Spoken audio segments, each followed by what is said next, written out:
for this question, I do want us to recall what the business cycle looks like.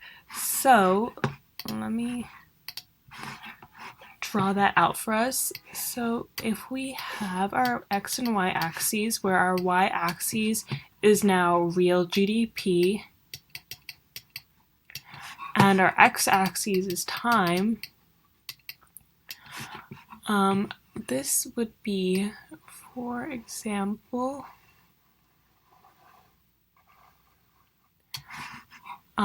the business cycle. So let me just draw, oops, there we go. Let me redo that actually. Much better, okay. So as you can see, real GDP is usually overall upward sloping. So over time, there is an increase in real GDP, but through that, there are cyclical movements in real GDP. So these upward sloping movements would be expansionary periods. I'm going to write that as EXP over here. This peak would actually be the peak of real GDP in a cycle.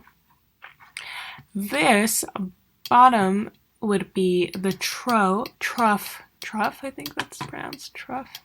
That'd be a trough, so that would be basically the lowest point in the cycle, and then getting from the peak down to the trough, I don't know how to pronounce that, would be a recessionary period.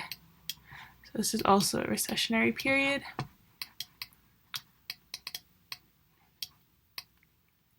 Okay, so this is our business cycle.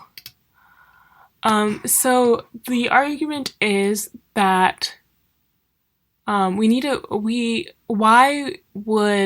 is housing more likely to fluctuate than other aspects of consumer demand, such as cars or furniture or other things? So cars and furniture and the other examples in the question are not as heavily affected by interest rates. So yes, buying a car, you do want to look at your MSRP and how much you're going to have to be spending per month in interest on that car. But overall, housing is it's very much so impacted by interest rates. So at the peak, or as we're going through an expansionary period, there's usually monetary or fiscal policy implemented to slow down the economy so it doesn't heat up, so it does reach a peak. So to slow it down, one of the tools that are used is an increase in interest rates. So an increase in interest rates will cause spending to decline, and in that aspect, housing is very dependent on interest rates, because that interest rates really affect your mortgage. So if interest rates are high, you are not going to want to take out a mortgage, so you won't want to build a house or buy a new house. So your spending will decrease as we go down, your spending in housing will decrease as we go down the business cycle.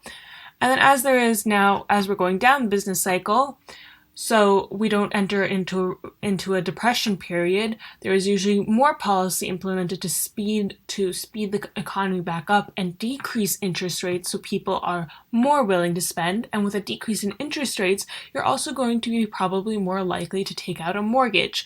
But an increase in or decrease in interest rates won't affect you that much on buying equipment for your company or furniture.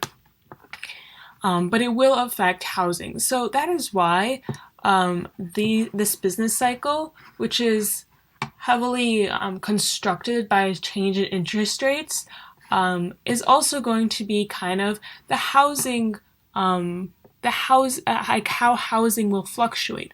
So that is how those two are interlinked, and that is the end of the question.